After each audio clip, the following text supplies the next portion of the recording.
है कि ठीक है, उन्होंने मैं ये बहुत मैं बड़ा ये ऐसा इकोसिस्टम ठीक लोगों है, का रेवोल्यूशन। मैं इसी इकोसिस्टम को समझने की कोशिश, चूँकि विपक्ष का भी बड़ा रोल होता है सैफ सहाय। आप ठीक है, आंकड़े मैंने जो दे दिए आप उसको वेरीफाई आप कर लीजिएगा, लेकिन आपके दावे यहाँ पर मैं नहीं रखूँगा क्योंकि सीआरपीएफ की कोट कर रहे हैं। तो मैं नेशनल टेलीविज़न पर मैं इस तरह बिल्कुल का कोट कर रहा हूँ। हाँ, नहीं सर, मैं इस तरह का क्योंकि मैं इसकी पुष्टि नहीं कर रहा हूँ सर।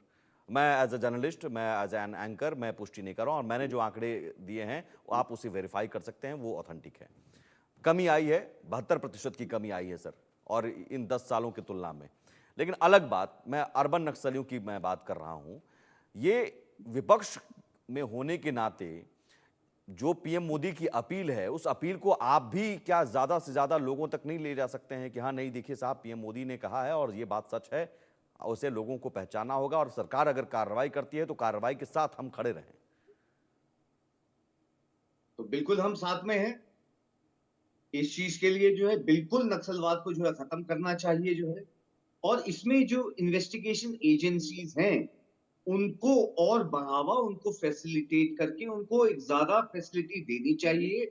उस पे ज्यादा रिक्रूटमेंट्स होनी चाहिए जी, कि वो अपना नेटवर्क बढ़ा के एक्चुअल मॉनिटर करके जो है ठीक ऐसे है। लोगों को पॉइंट आउट करके जो है गिरफ्तार कर ठीक है सर। सके। जरूरत इस चीज की है ठीक है, और हम साथ में हैं, ठीक इसमें है। क्या हम साथ में नहीं? आलोक जी, बिल्कुल साथ में है। बिल्कुल, अच्छी बात है, ये स्वागत योग्य है। आलोक जी, सवाल अब ये है कि गठजोड़, जैसा कि आपने कहा और मुझे लगता है कि तो आप बहुत ज़्यादा जानते भी होंगे, ऐसे लोगों को पहचानते भी होंगे, लेकिन पहचानने की ज़रूरत है, तो हम जैसे लोग कैसे पहचानें और उस गठजोड़ को कैसे तोड़ा जाए?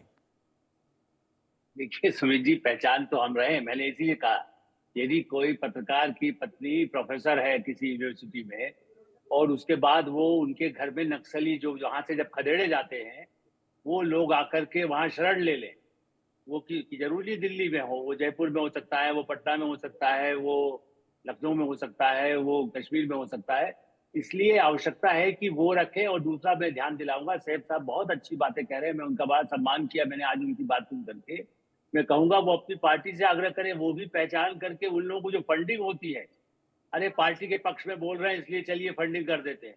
मैंने आपको बताया, मैं तो इसलिए नाम नहीं ले रहा हूं, मैं जानता हूं ना, जो बड़े पत्रकार नामी है उनके परिवार के लोग इस तरह के लोगों को यदि प्रश्रय देते हैं तो आड़ क्या होती है। और अडवाणी जी के यहाँ जाकर के शरण बोले उनसे किसी तरह से छुड़वाया गया, वरना नक्सली जिसने हत्या का प्रकरण था उसको शरण दी गई, उसको मदद की गई वहीं जाकर के छत्तीसगढ़ में। ये उस समय की बात है जब वो प्रधानमंत्री थे अडवाणी जी।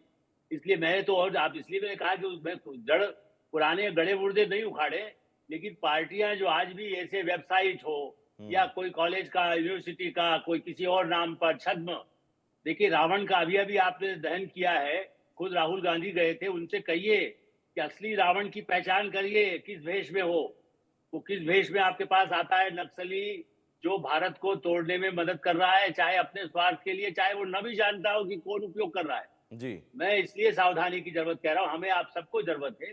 देखिए संबंध सबसे रखें, आप चीन जाए, अमेरिका जाए, प्राइम मिनिस्टर भी जाते हैं, संबंध रखते हैं, आज भी रखते हैं। चीन के साथ संबंध सुधरे हैं, पाकिस्तान के साथ जयशंकर अभी होकर के आए, हम चाहते हैं वो आतंकवाद बंद करें तो बात करेंगे। लेकिन घर में बैठे हुए गद्दारों से निपटने के लिए देश की हर बिल्कुल, जनता को बहुत ही कठोरता के साथ खुद भी निपटना होगा। बिल्कुल सर। बहुत शुक्रिया आलोक जी और सैफ खान साहब, बहुत शुक्रिया और खेमचंद शर्मा जी इस चर्चा में जुड़ने के लिए। और ज़रूर यहाँ हमारे बीच रहने वाले उन अर्बन नक्सलियों को पहचानना होगा और पहचान कर उस गठजोड़ को तोड़ना होगा। भाई तौबा करने की ज़रूरत नहीं है और सियासत से ऊपर उठकर सभी पार्टियों को इस मिशन में जुटना होगा। देश ज़रूरी है कि अंदर से भी सुरक्षित हो, बाहर तो सीमा पर हमारे जवान मुस्तैद हैं ही, बाहर के दुश्मनों को मुंहतोड़ जवाब देने के लिए। एक छोटा सा ब्रेक लेंगे, ब्रेक के उस पार भी खबरें लगातार जारी।